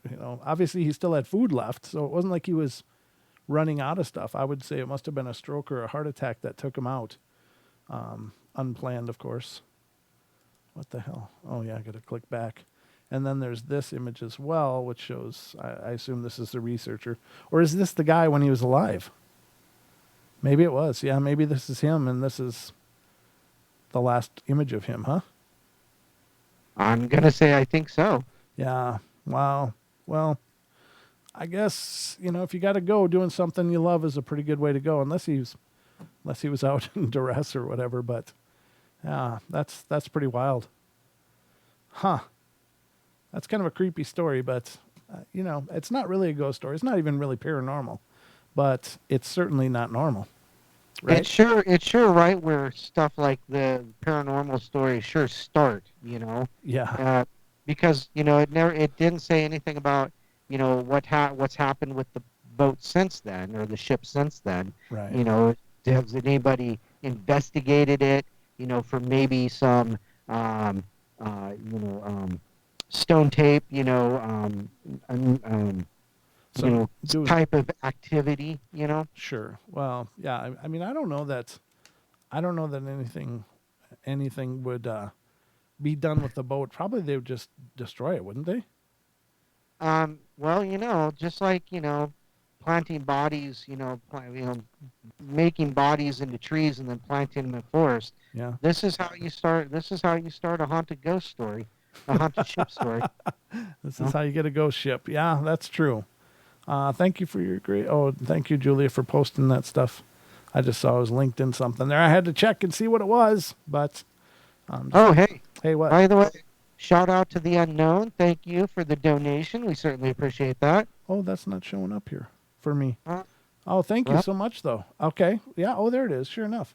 Thank you very, very much. I appreciate it. That's awesome, and it helps out a ton. That really goes a long way to help us keep the lights on the portal. Helps me to buy all the things that make this studio beautiful. No, it's it's a lot of what we used in Coloma was because of your guys' generosity. I was able to get us a FLIR, which we didn't end up using a whole lot just because of the investigating that was going on. I did do a lot of looking around with it, and I drained its batteries in a hurry because I was having. It's really fun to look through those things and to go investigate. We were up by the campsite. There was, kind of a plane. It's like a natural plane up on top of the mountain there. And I went up into there and just turned on the FLIR and was looking around and didn't catch anything anomalous. Didn't catch any footage that I think you guys would like. But it was still just neat to be able to see the heat signatures and to try to zero in on things and see what we could find. But you guys made that possible with your generous donations and stuff. So thank you, as well as the recorder that I screwed up and didn't use appropriately. Apparently, I don't know how, but it's one of those things that I don't have an answer to. But everything that was recorded throughout our whole journey up there over those 2 days is just gone. The only thing that remains on the disc, the little card, is the test recording I made with the Minion before I left. Strange. Yeah, that's the way it goes. That's the way the portal rolls. Yeah. But you guys have all made all that possible. So thank you all very, very much. And we will continue to utilize any donations for that purpose to help make the portal better and to give us more tools to bring you better shows. So thank you. And thank you to all of you who are sharing and recommending the show to other people. That's always amazing. You guys are awesome. That's really the biggest way to help in most cases is just to make sure you're subscribed, make sure you're sharing the videos to your social media if you don't mind. That would help out a bunch to introduce a lot of new people to our shows. And, that's the biggest way to help, because the more numbers we have, the more we get recommended in the algorithm and people are going to find us. So that's a big way as well. So don't feel like we always just want your money. It's great if you can. That's fantastic, but it's certainly not expected. It's really appreciated, but it's not ever expected. So let's continue on here. Where the hell? Oh, I'm in the wrong tab. There we go. I lost all my articles. Is there somebody on the phone? Jesus, the call board's gone. Oh, Let me pull that up. Let me see. Yes, there is. Mr. MCAT's on the phone. Mr. MCAT, are you there? Hey, how is everybody? I think we're good, brother. How are you? I'm doing all right. Yeah? So I got a quick. You were talking about your story about after I've got one as well. Oh, cool.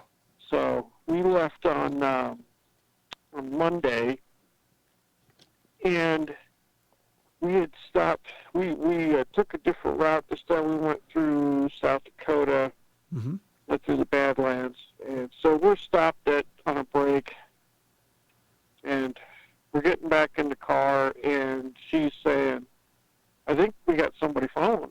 And I was like, "What do you mean?" And she goes, "Well, I was getting back in the car, and then it sounded like someone was walking on the gravel behind me." Ooh. Okay. And I was like, "Well, probably." I do remember that when I left, like you guys left before I did on Saturday night, so I was up there talking to Duke and Mike at the camp, Yeah. and I left, and right before I got to the car, it sounded like someone was trying to run through that tall grass. Ooh. Wow. That's intense. Right when I got to the car. And it was like, well, okay. Go for a ride. Did you get Wow. did you get the presence feeling like someone was with you as you were driving out of there? No, but it definitely sounded like someone was wanting to come along. That's intense, brother. I suppose, if they've been stranded up there for a long time, it's probably fun to go on these little field trips. I'm sure it is. I'm sure it is. You want to get out and about, Mm-hmm. No, that's really cool. We really had a good time, and we are thinking of an investigation in your neck of the woods, more close to home for you, but nothing formative yet. But as that develops, I'm definitely gonna keep you on that list because we need you there, brother. Oh, no, just let me know when, and I'll make my way there. All right, that sounds perfect. Anything else since you came back, or was it just that one-off deal, or do you feel like something's still hanging around? I haven't noticed anything, but I'm sure something's hanging around. Yeah. There's always something hanging around. I got someone following me, or a transient will stop in and say hey or whatever. Sure. Yeah. Are you driving right now? Yeah, I'm in Kentucky trying to get unloaded. Oh, wow. That's really wild. Well, sometimes that company might be nice. Those roads get a little long, don't they? Yeah, yeah, gets a little long out there. Well, we're always here for you, brother. And thank you so much again for being a part of so much that we've done and do. And yeah, you're definitely on the team. Wherever we go, you're going. So, I appreciate it. But all right. Well, thanks for calling, man. It's good to hear from you. yep, you betcha. I'll talk to you later, guys. You guys have a good night. Okay, good night.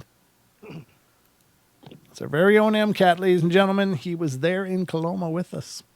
He brought a whole host of equipment and experience, and it was very very welcome. And just to have someone that really knows what they're doing, because I don't claim to be an investigator. I'm familiar with the techniques and stuff, but I don't have a lot of field experience. So it was a lot of fun that he was there, and Dan the year before. Without Dan, I'd have been lost, absolutely lost. So they both have brought so much to these outings and made them great, absolutely great. So and then everybody that came, of course, Titan and Justin and Cha Cha, and we had a good time. So It was great. yeah, Yep. and again, special thanks to the Duke for making it possible, telling us about this whole Coloma thing. It's just become an annual thing. So we'll be doing another one next year for sure up there. That's going to be an annual thing for the portal for us to go to Coloma, and it'll probably be July-ish. I like that. I like the time of year. That worked out really perfect. Last year when Dan and I went, after it got dark, it was in September, and the nights were getting cold, like really cold up on the mountain. They were chilly this time, but it was much colder last year. So I kind of like that July window. If that works out for Duke, we're going to get back up there next year. So, but anyway, let me see what's going on here. All right. Don, did you have something you wanted to crack open tonight, or? I just had some short paranormal experiences from musicians. So they're just short blurbs about them. Oh, please. It sounds Okay. good. Let's start with hmm, Kendrick Lamar saw Tupac's. What? You're What? smacking your lips. Do that all the time. Okay. All right. So Kendrick Lamar saw Tupac's ghost. Oh. Acclaimed, acclaimed rap artist and activist Kendrick Lamar claims to have been visited in his sleep by the ghost of the legendary Tupac Shakur. Wow. Lamar spoke of the incident to Homegrown Radio, recalling how Shakur's silhouette came to him and said, "Keep doing what you're doing. Don't let my music die." This experience later inspired the closing song to Pimp a Butterfly titled Mortal Man, in which he samples his real life interview with the fallen rap legend from 1994. Oh, cool. That's a good Yeah. story. Yeah. Yeah. Yeah. Oh, hey, how about Ace Frehley? There you go. Ace Frehley's connection to the other side. Founding Kiss guitarist Ace Frehley recounts two different occasions when both his wife and daughter were violently pushed down the steps of their home by what he claims to have been a ghost. I always had a sense that here was some type of connection with me. I think that means there. I always had the sense that there was some type of connection with me and the other side, Freely explains. Hmm. Not long after Freely purchased a large home in Winchester, New York, he noticed things being moved around from place to place. Once he discovered his daughter at the foot of the staircase, Freely attributed whatever presence he had noticed in the home before must have been an evil spirit. Huh. His marriage fell apart and his daughter moved out, but once he moved back to the property with his new wife, she immediately picked up on the eeriness without ever knowing about the spirit on the staircase. She claims to have been pushed down those same steps. A psychic told Freely that his house had previously been inhabited by an abusive mother who murdered her children in the home. Oh, that's so sad. Wow. Yeah. Wow. Oh dear God. Wow. Yeah, that'll do it. That's kind of like those seed things you're talking about. You want to make a haunted house? That's a good way to do it. Definitely. Unfortunately, it's just so tragic, though. God. Ugh. Keisha's super sexy, supernatural energy. Okay. Why? Super Pop sexy. singer- exactly. Pop singer Keisha admitted in an interview with Ryan Seacrest that she believes she had sex with a ghost. Oh dear God. I've got a song called Supernatural, she explained. That song was about having sex with a ghost. Of course it I was. lived Oh, well, here you go. I lived in a flop house in rural Canyon, and there was this weird energy that lived there, and it used to keep me at night and wake me up. It used to keep me at night and wake me up. And it progressed into this dark sexual thing. It did scare me, but that was part of the fun. Oh, my goodness. Jeez. Ay, ay, ay. All right. Now, I know that stuff happens. I mean, I'm not casting aspersions at the fact that people do sometimes have sexual encounters with spirits of some kind. There's incubus, there's succubus, there's any number of other type of interactions like that, and they're not all incubus or succubus. Those are just convenient titles, but I don't know how it's possible. I don't know what the deal is there, but it does come up. But I don't know. Every time I hear about it, it's so hard to get my head around that. So hard to get my head around it. So automatically I go to the, oh God, because automatically when you hear that, and this is just me being open and honest, the first thing I think of is like, I wonder if that person's okay, and because it's a fantastic claim, it's hard to get your head around it. Now, I do believe that it happens. I'm going to say that again, but I can't help the fact that my mind first goes to, well, that's a little different, So, just full disclosure. Okay. So people are complaining about my mic. It's not my mic. There's absolutely nothing wrong with my mic. It's a connection issue. Oh, that crackly thing? Yeah. Yeah, it's not my mic. But anyhow, let's get back to real ghost stories. All right. So Marilyn Manson summons the underworld. Oh, yeah. I saw Oh, him. he could do it. He would do it. Yeah, I saw him on like Celebrity Ghost Stories years ago, and he was talking about when he was allegedly forced to read the Necronomicon by some kind of bully and all of the weirdness that followed that. But go ahead. I'm sorry. Oh, yeah, I've never heard of that one. But this one, no one should be surprised to hear that a musician like Marilyn Manson once summoned the underworld. Simply a Christian school kid at the time, Manson recalls being pressured by his peers. Oh, this must be it. By Okay. his peers into reading incantations in a dark and supposedly haunted cellar. The controversial rocker, known for his Satan worshipping ways, then claimed in an episode of Celebrity Ghost Stories that as he recited lines of the text by the glow of a big lighter, he heard demonic whispers asking him if he believed in Satan. Yeah. Yikes. Wow. That's all kinds of ugly. You know, I don't believe that the Necronomicon is, at least the one that's in print, is probably the real Necronomicon if there is one. I don't believe that that's the one, but I still think that again, like so many other things, if they get enough people believing in it, it becomes what it's claimed to be. You know, that's Yeah. the energy creates reality kind of thing. So. Right. So anyway, sorry, I don't mean to keep interrupting you, but I think that that's interesting. Nope, nope, nope. That's all good. So let's go to Alice Cooper's Playful Poltergeist. Okay. Of course, Alice Cooper's seen a ghost. Halloween and horror have always been part of the rock star's MO. But even Cooper admits he couldn't have made something up like what happened to him in the abandoned rural New York house where he and Aerosmith's Joe Perry had holed up to write some new songs together. Both men were freshly sober at the time. They began to notice strange things happening in the home.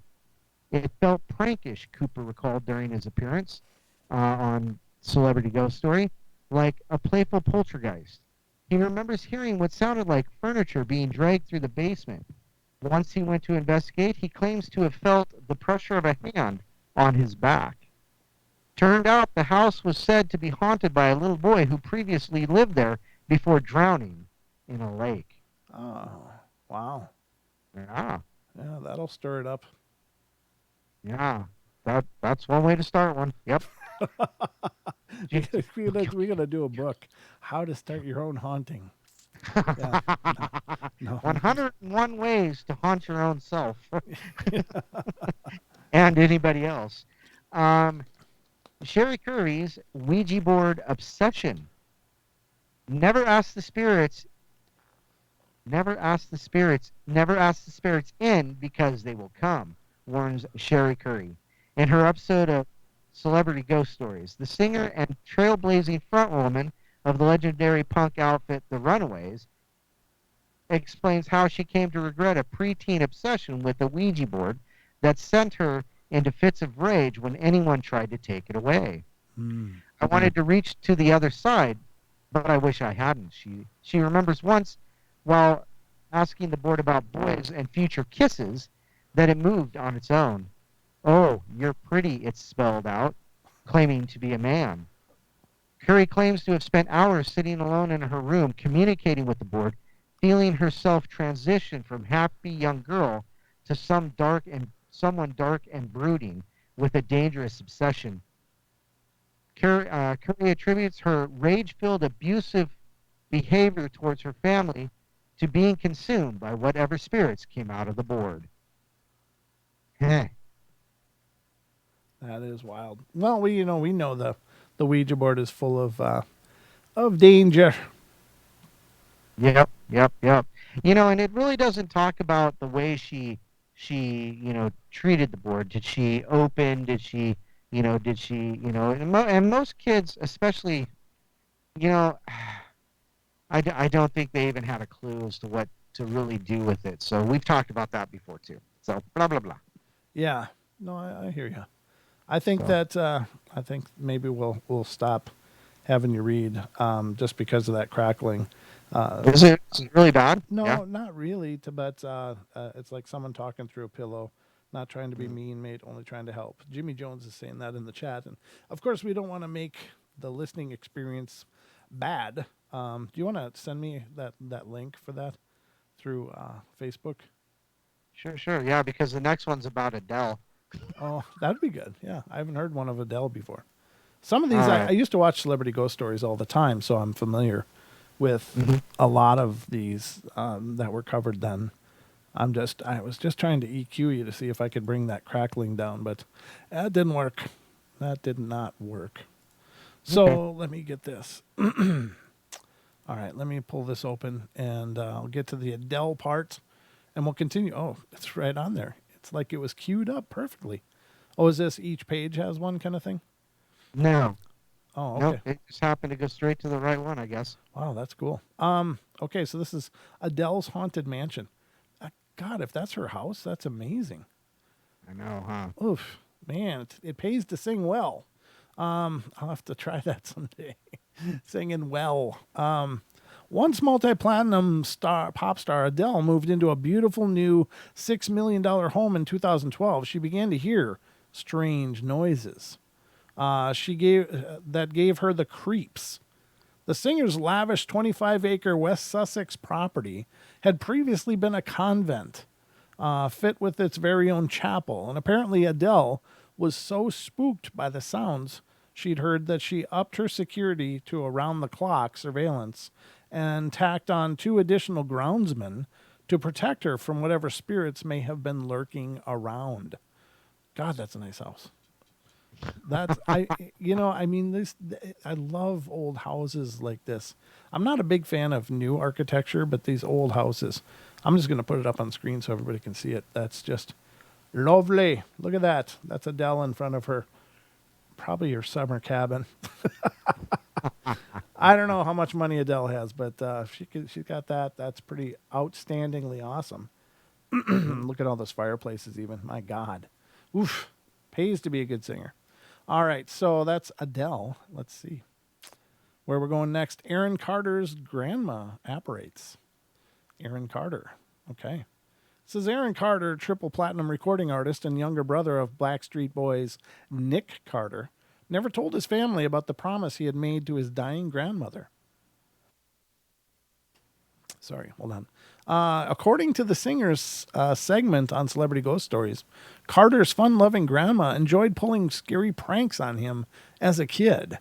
But even still, nothing scared him more than when she was diagnosed with terminal cancer. While his grandmother was a lifelong believer in life after death, Aaron admits he wasn't too convinced until she revealed herself to him through a candle she had made. She made him a promise to light once she passed. She claims that once it blew out, her ghost apparated in the room with a cold blast that took her shape and said, "I told you." Wow, that's pretty cool. So he lit a candle that she gave him that said, "You have to light this after I die." And he did. And then once he blew it out, there was a cold gust of air and she apparated, appeared right before him. That's powerful. Wow. Good for him. And then to have her say something like, "I told you," that's pretty awesome. So let's continue on here. This is Tiffany Battles a Demon. And it says, before Tiffany became an 80s mall pop sensation, the young singer struggled with lasting family demons that led her to explore the dark arts. Ooh. In fact, she found an outlet for her home life frustrations through dabbling in black magic. Tiffany and her girlfriends acquired a copy of the Satanic Verses and began to practice innocuous spells. And once her father told her she was not allowed to go to a party, she reached for the book, but shortly after, the demonic figure of a man with no eyes attempted to hold her down. She claims to have warded him off by the power of a prayer and apologizing to God for her ever involving herself with demons. Yikes. Wow. That's pretty dark. That's horrible dark. Yikes. That's pretty interesting that it happened right before she got famous, and then apologized to God, and now then she became a very famous singer. Yeah. Interesting. Yeah, that's pretty cool. I mean, usually it works the other way, doesn't it? People like ask for all this success and stuff, and they get it, but they have to surrender something like their soul. Just saying, crossroads, Anyway, Bret Michaels sees a glowing orb. The Poison frontman Bret Michaels claims a paranormal encounter turned his life and career around.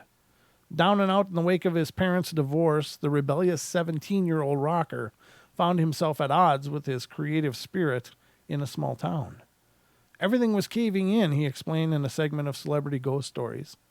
While in his friend's basement, after a particular disheartening band practice, he plugged into some headphones to relax and saw a strange, glowing orb form in the corner of his eye. There was no rhyme or reason for this orb, he said the man behind the hair metal ballad "Every Rose Has Its Thorn." Okay. He now claims that orb was a sign he needed to get out of Podunk Town and pursue rock stardom. So that orb made him go be Bret Michaels of Poison, apparently. I don't know. Maybe it's a divine intervention kind of thing. Who knows? Is it possible? Sure. Oh, how about Ariana Grande, though? She believes in demons, Don. Big deal. You don't follow her work, Don? No, especially after she did that whole donut licking thing. I missed that. Okay. All right. Okay. I'm going to leave that one where it lays. Ariana Grande did not hold back about her belief in demons. In an interview with Complex in 2013, according to some, fear of demons is the typical Florida thing. But the pop singer chose to discuss a particular experience that took place in Kansas at the Stoll Cemetery, Stull, rumored to be one of the 8 earthly portals into hell. Grande recalls smelling sulfur in the car on the way there, which according to her was the sign of a demon. And then seeing 3 distinct faces in the background of a photo she took to try and see the ominous feelings she'd been picking up on. She claims to have later seen a big black mass and red demonic flashes. Yep, even these superstar pop stars are not immune to the paranormal. But we got Meatloaf Haunting next, Don. Yeah, Meatloaf haunts me a lot. Well, oh, no, did I eat that? it gives me gas. It gives me the breeze. All right, so I don't even know if that's a real figure of speech, but it is now. Meatloaf insists he had a paranormal encounter during the recording of his classic album, Bat Out of Hell. Like the haunting of Alice Cooper, the I Would Do Anything for Love singer claims that while he and producer Todd Rundgren were staying in upstate New York to work on the record, he saw a ghostly-looking woman in white. And I went, oh, man, Todd Rundgren groupie. He calls it a Todd Rundgren groupie. Explained the 70s rocker on. They just misplaced their space there. It says rock Ron. The TV show The Haunting of, as the encounters became more intrusive, and one tipped ripped the sheets of his bed. The singer admits he took sleeping pills out of fear. Yeah, because when you're dealing with something absolutely scary and terrifying, ladies and gentlemen, make sure that you're unconscious. That'll help. At least you won't see it coming. That's the whole thing, Don. How many times have we done the stories? And I pulled the covers. It was creeping up to my bed. I pulled the covers over my head. It's like, oh my God, I couldn't do that. I got to know where that is, whatever the hell that is, I got to watch it because, I mean, my God. Sonny and Cher's Sonny Bono visitation. Of course, Sonny and Cher might be dating me quite a bit, but used to be a 70s rock group music group with Cher as one half of that combination. But they had songs like I Got You, Babe. And they had a television show, like a variety show. And I had to watch all that stuff growing up. And it scarred me still today. But the point being that Sonny Bono, by then estranged husband, died in a skiing accident I think was what it was, wasn't it, Don? Yes, Yeah. he had an accident with the tree. Yeah, I guess he hit a tree pretty nastily and ended his road. But Cher, of course, is still around. But she says, "Do you believe in life after death?" Because pop icon Cher certainly does. The legendary hitmaker has claimed more than once that she receives playful visits from her late ex-husband, Sonny Bono. She told TMZ reporters it's a totally peaceful thing. She also responded to a question regarding whether or not she believes in spirits via a Reddit AMA. Her answer, absolutely not. I love ghosts. I actually think that Sonny makes a light go on. Well, guess that's nice. And that's the whole article. Yep, it is. There you go, ladies and gentlemen. Now you know a little bit more about those fantastic celebrities that help to form our cultural vision and corrupt it. Uh-oh, shikey. The hell did I What? just do? I just hit something wrong. I'm hoping I can get back here. Did the stream end? No, Okay. looks good to me. Okay, because I just clicked. I got this multi-button mouse, and there's one button here. I've not assigned anything. Let me know if that stream continues okay. Is it still? Yeah, it seems fine. Yep. Yeah. Okay, because I have nothing here again. It's totally screwed. Let me refresh this. I can't even see the chat or anything, so I'm trying to see what the hell's going on, but the live chat's gone, everything's gone, and it looks like it's like all set to do a new stream, which is, wait, maybe I got to go forward again. Let me try this. Oh, dear God. Let's see what's going on here. Let me do it again. Oh, man.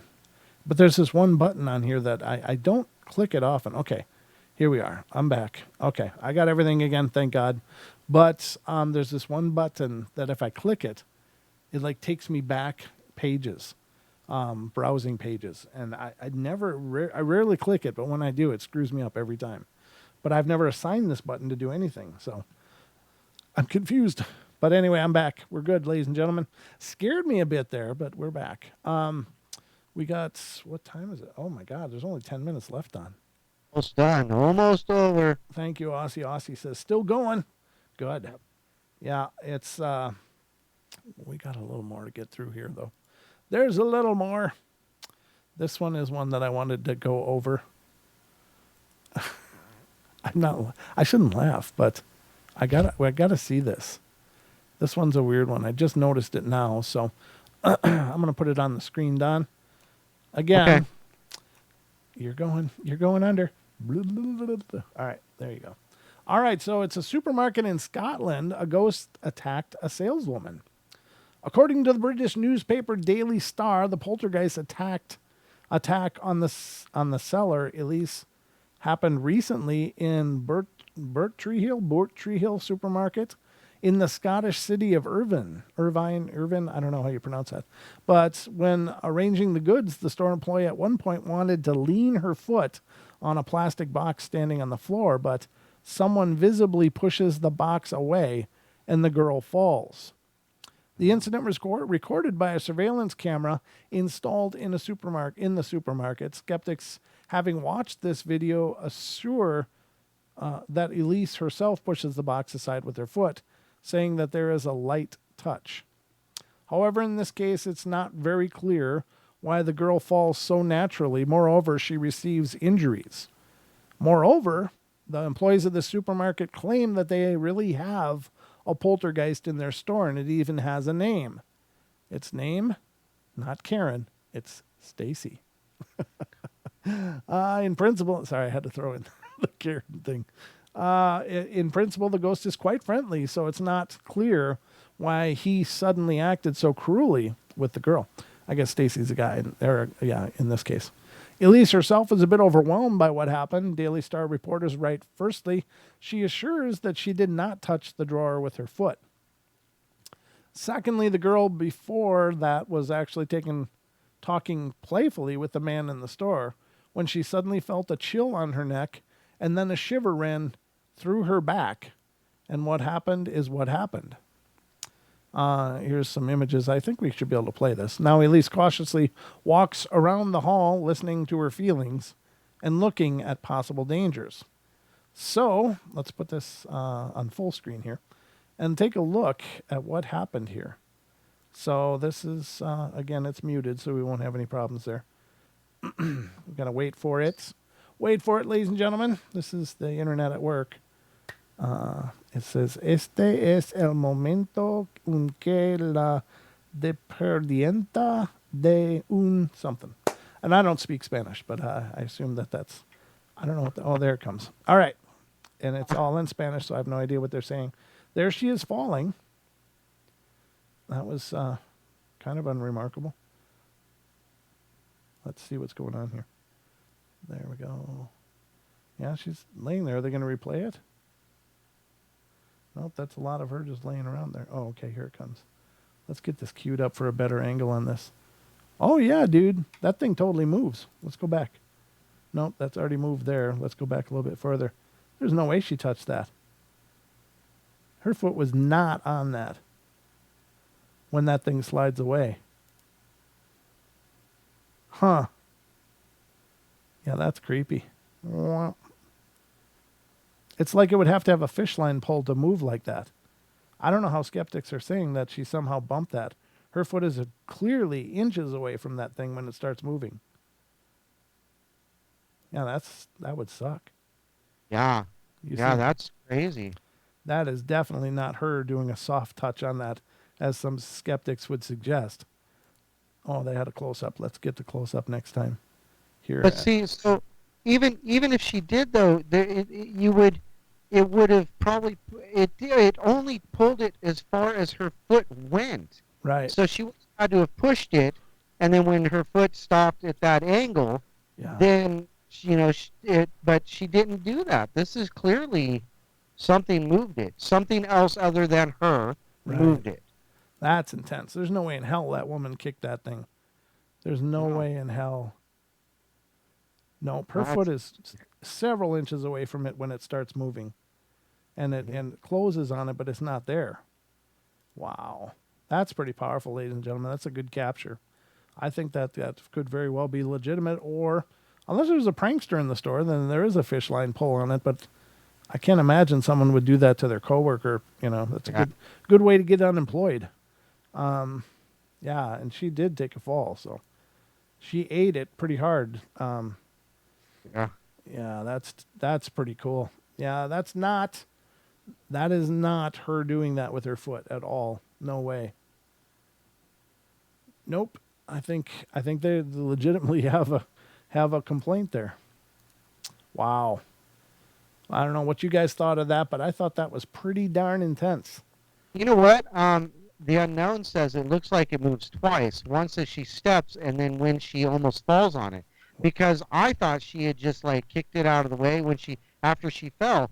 But if you look at it, she didn't touch it the second time either. Well, It got pulled away again. I think what happens the second time is her foot came down just on a little bit of it instead of a full foot plant. So I think her toes might have caught the edge of it and ended up scooting it off, but it was already not under her foot. But let's look at that again. That's what I'm thinking was going on there. This should be a closer up. Boom. Oh, and then it's like her knee hit it or something. But maybe he's right. Does her knee hit it and shoot it off, or does it?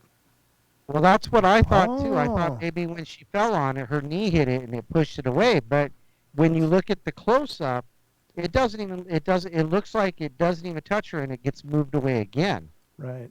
That's a great catch. Whoever just said that. Who said that? That was the unknown. The unknown. I think you're onto something there, because there's nothing that contacts that should, because her foot's already past it, and as she's fallen, it gets scooted even further. Or nothing of her is touching that thing. That's a great capture. Good eye, unknown. That's brilliant. Well done. Yeah, she's not. Yeah, it got pulled twice. You're right. And the second time, it's like it wanted to move it out of the way so she didn't fall on it or something. Like, oh, you know what I mean? Too little late for that, in my opinion. Right, but I mean, if she would have fallen on that, could she have gotten a lot more hurt? You know. And then she's, of course, hi Anubis. Hey, Nicholas, how you doing, buddy? He's sitting here tapping my arm like, meow. It's like he does that when he wants his food. He's such a baby. Ah, yes, my little man. You'll get your food, don't worry. So very interesting. But you're right. It is two movements, and Yeah. both of which she's not in contact with it at the time of movement. Nothing touching it. She's falling towards it. Boom, it gets way out of her way. Because she probably would have been more hurt if she had fallen on that thing, is my thoughts. But Right. good eye, the unknown. Well done. I think that's, you are on it, sir. Or ma'am. I don't know. Is the unknown a male or female? We don't know. That's- I don't know what to say. Am I making a fool of myself here? I don't know. Now, good looking out, the unknown. Good looking out. That was a great catch. Yep. No, she didn't touch it. You're right, Jess. That did not get touched. You guys got the great eyes. Good job. My hat's off to you. You see, that's why I love going through stuff on the show, and I love our chats because our listeners and our viewers are paying attention That's true. most of the time. Paranormal Yeah. Portal, when she missed the box, it looks like her foot is pushed back down. I think she's just fallen, though. Maybe, though. Maybe so. I will just tell you that definitely male. The unknown's a male. All right, cool. Good job, brother. Nice eye. I will tell you that she did not initiate either of those motions, though, in what I'm seeing here. So I think, I think their claim is valid. That's pretty powerful. Again, we're not there. We're not looking at what's going on off frame or what can't we see, but just judging from what we can see, that's really compelling evidence. And no, it's not a light touch with her foot. That's she'd have to have been Bruce Lee to kick that and not be seen. That woman would have to be moving her feet like Bruce Lee. But anyway, that's all we got, ladies and gentlemen. I think we're at the end of this journey for the night right here on our Wednesday night vision for your quality entertainment. I hope you feel like you've been fully entertained with your visit with us tonight.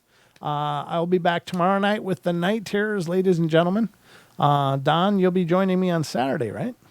That is correct. I will be back in the studio with you on Saturday. Boom, right here, right to my right, which looks like my left, as you guys see it. But yeah, it'll be good to have you back, brother. So bring some food or something. You must pay for your seat. Bring a Coca-Cola. No. Oh, All right. I'm sure you could. Thanks, though. All right, guys, that's going to wrap it up for us here tonight. Don, anything in closing? No, just remember there are the Paranormal Portal masks now available. Let's go over in that the quick. spring. Oh, okay, yeah. Did you hear Anubis? He's like, feed me now. Let's look at those new offerings, ladies and gentlemen.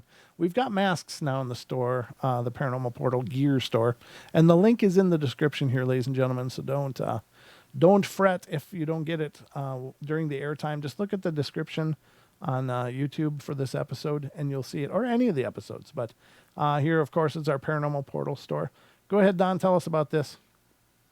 So that's teesprings.com/stores/paranormal-portal, and we have of course our regular rocker collection, and then of course just the logo shirts. But just this last couple days, we put up the Paranormal Portal masks just for you, so you can social distance and cover your mouth all at the same time.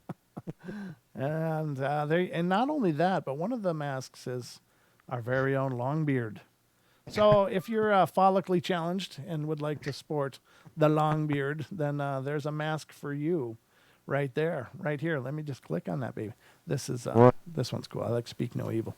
That one's really awesome. But let me pull up the mask with the Longbeard on it. There you go, ladies and gentlemen. That is a actual capture of Don's mouth and chin. Well, what we can tell is a chin. It's in there somewhere, but this is the Longbeard. So it's actually Don's beard. So check it out if you want a sports Longbeard of your very own. Now's your lucky day.